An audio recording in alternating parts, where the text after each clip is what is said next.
Hello everyone, welcome back to another video. आज की video में आप सभी का स्वागत है गाइस। आज जो वीडियो देखने वाले हैं, वीडियो का टाइटल है India Japan Malaysia plan against China in Delhi the Chanakya dialogues with major Gaurav Arya. Major Gaurav Arya ji के एक वीडियो है चाणक्य डायलॉग्स है, ठीक है। तो वीडियो का लिंक और चैनल वीडियो के डिस्क्रिप्शन में मिल जाएगा। सब्सक्राइब करें, लाइक करें, फॉलो करें उनके चैनल को, और हमारे चैनल को सब्सक्राइब करना ना भूलिएगा। तो चलिए शुरू करते हैं आज का वीडियो। जय हिंद दोस्तों, मैं हूं मेजर गौरव आर्य और आप देख रहे हैं द चाणक्य डायलॉग्स। इस वीडियो को लाइक करिए, हमारे चैनल को सब्सक्राइब करिए, बेल आइकन दबाना बिल्कुल मत भूलिएगा। दोस्तों, 2 मीटिंग हुई हैं नई दिल्ली में, 48 घंटे के अंदर 2 मीटिंग, और दोनों की दोनों बहुत ही ज्यादा महत्वपूर्ण। मैं बताऊंगा जियो politics, foreign affairs, national security, ये सारी की सारी चीजें इंपैक्ट करती हैं। 2 बड़ी मीटिंग हुई है, एक जापानियों के साथ और एक मलेशियंस के साथ। ये मीटिंग क्यों इंपॉर्टेंट है, क्या कारण है, और इसमें जो परत है ना, जैसे प्याज की परत होती है दोस्तों, एक परत खुलती है, फिर दूसरी, फिर तीसरी, फिर चौथी, फिर एंड में पता लगता है कि अंदर कुछ है ही नहीं, क्योंकि वो परत ही प्याज है।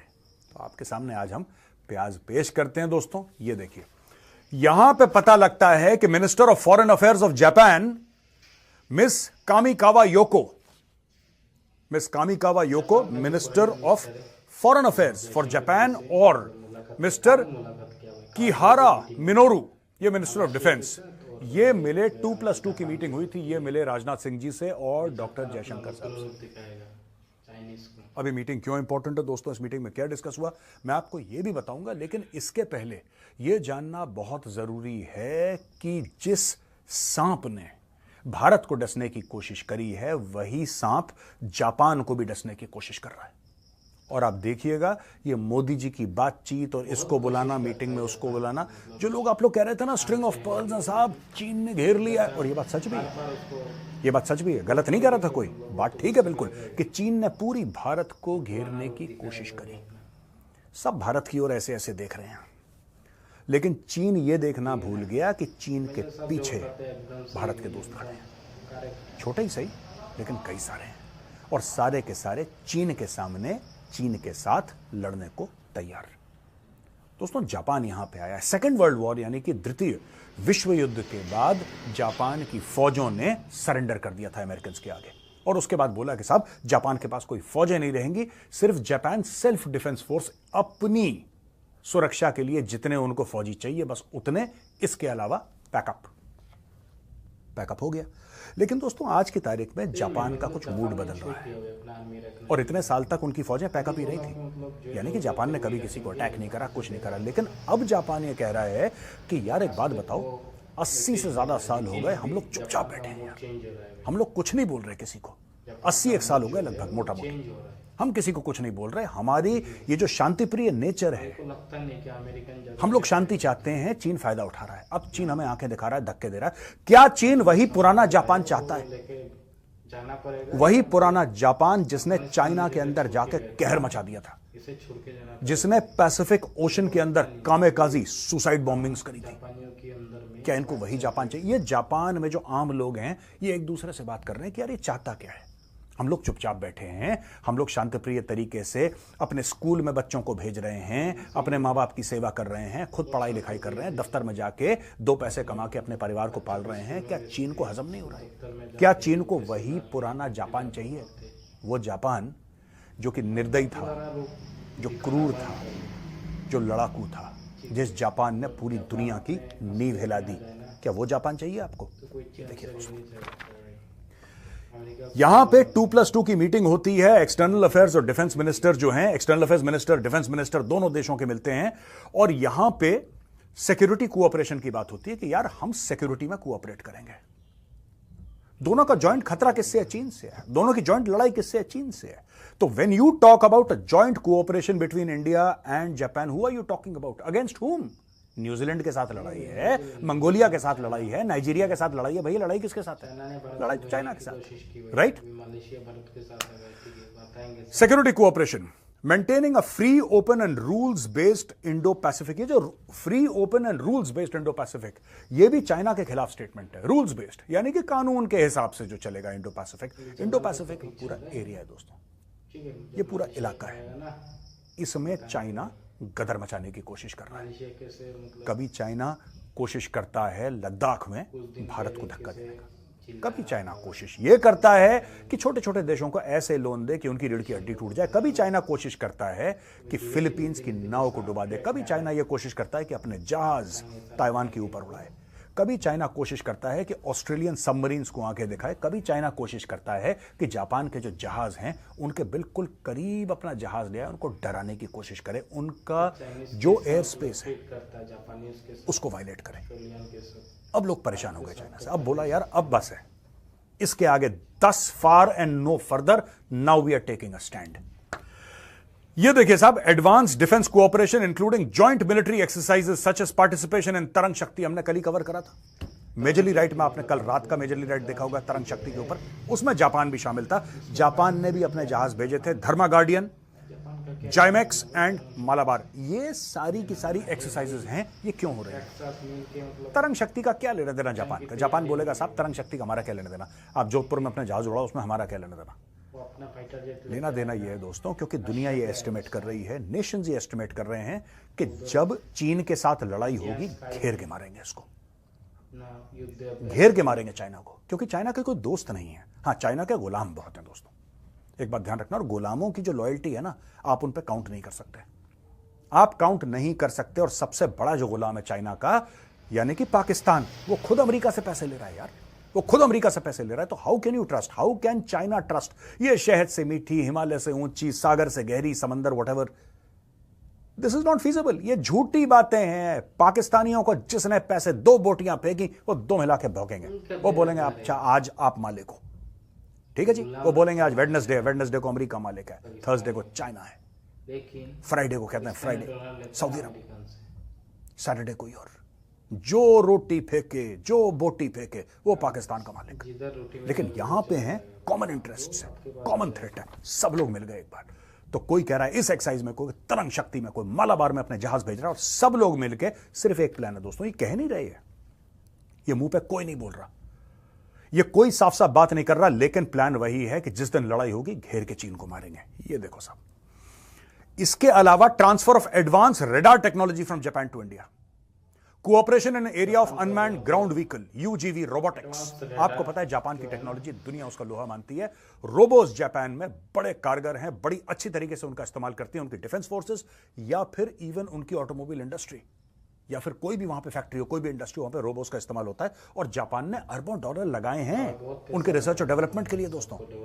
और अरबों डॉलर लगाने के बाद ये पता लगाए जापान को कि हम इनको और भी तरीके से इस्तेमाल कर सकते हैं, और वो टेक्नोलॉजी भारत के साथ शेयर कर रहा है। एडवांस रडार, जापान के radar among the finest in the world. वो कह रहा है हम आपको टेक्नोलॉजी देने को तैयार हैं यार, हम बैठे हैं, बताओ क्या करना है दोस्तों। इसके अलावा यहां पे बातचीत चल रही है, मिनिस्टर्स कंडेम्ड। अच्छा, यहां पे फिर पाकिस्तान का एंगल आ रहा है, और जापान ने खुल के जॉइंट डिक्लेरेशन से मैंने पॉइंट उठाए हैं, जॉइंट डिक्लेरेशन जो, क्योंकि हर समय जब ऐसी मीटिंग होती है, इंपॉर्टेंट मीटिंग, तो दोनों देश या तीनों देश, जितने भी देश होते हैं, वो सारे के सारे जॉइंट डिक्लेरेशन देते हैं, दोनों साइन करते हैं कि हम ये कहते हैं। यहां पे साफ नाम लिया है लश्कर तैयबा और जैश ए मोहम्मद का। लश्कर तैयबा और जैश ए मोहम्मद का जापान ने नाम लिया है, और जापान ने यह बोला है कि साहब ये जो हैं ये बंद होना चाहिए, इनके खिलाफ एक्शन होना चाहिए, चाहे अलकायदा हो, चाहे इस्लामिक स्टेट हो, चाहे दाइश हो, चाहे लश्कर तैयबा, जैश ए मोहम्मद, कोई भी ग्रुप हो, यूएन लिस्टेड टेरर ग्रुप, सबके ऊपर बराबर का बराबर एक्शन होना चाहिए, यह जापान ने बोला है। और उस जॉइंट स्टेटमेंट ने बोला, यानी कि जापान अब भारत की भाषा बोल रहा है। पाकिस्तान का गला सूख गया सुनते ही कि यार ये जापान, क्योंकि ये फिर जाते हैं जापान से भीख मांगने के लिए। अब उनको ये डर लग रहा है कि जापान पैसे नहीं देगा उनको, क्योंकि ये सब ग्रुप्स हैं कहां पे आज की तारीख में? अलकायदा, चलो मिडिल ईस्ट में पनपा al Qaeda, Daesh, Islamic State, Arab countries की उपज हैं, वहां की पैदाइश हैं, लेकिन पनप कहां पे रही है ये? इनको सेफ सेंचुरी कहां पे मिल रही है? पाकिस्तान के ट्राइबल एरियाज में। अफगानिस्तान और पाकिस्तान का जो जॉइंट बॉर्डर है, वहां पे ये लोग भरे पड़े हैं हजारों की तादाद में, हजारों की तादाद में। अलकायदा, इस्लामिक स्टेट, जैश ए मोहम्मद, लश्कर तैयबा, सबको फिट कर रखा है पाकिस्तानी स्टेट ने कि एक दिन हम इनको भारत के खिलाफ इस्तेमाल करेंगे। दोस्तों आपको पता है, शायद आपको नहीं पता होगा, असम तक में अलकायदा का इन्फिल्ट्रेशन है, असम तक में। आप समझ लो, जो हम समझते थे ना कि अलकायदा किसी और की प्रॉब्लम है, नहीं बॉस, अलकायदा आपकी और मेरी प्रॉब्लम है। अलकायदा भारत के अंदर है, अलकायदा आसाम में ऑपरेशनल है। अगर पूरा देख रहे हो वीडियो, और अलकायदा आसाम में किसके कंधों पर बैठकर आया है, मैं आपको यह भी बता दूं।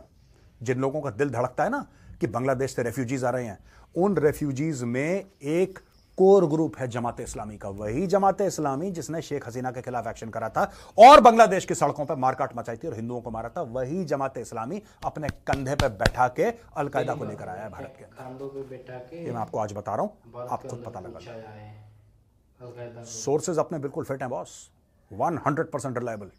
Al Qaeda is inside India, it is in Assam right now.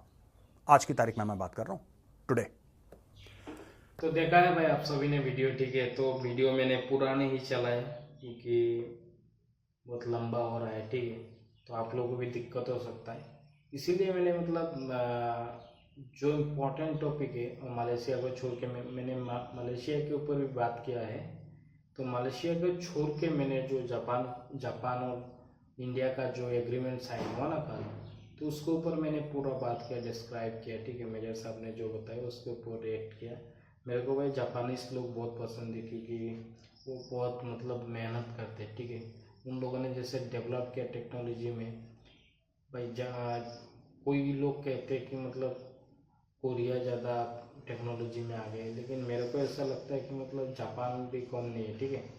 Japan का जो ऑटोमोबाइल सेक्टर है, देखो आप क्या बढ़िया बढ़िया बाइक्स बनाता है भाई, और मेरे को बाइक्स थोड़ा ज़्यादा पसंद है इसलिए मैं बता रहा हूँ।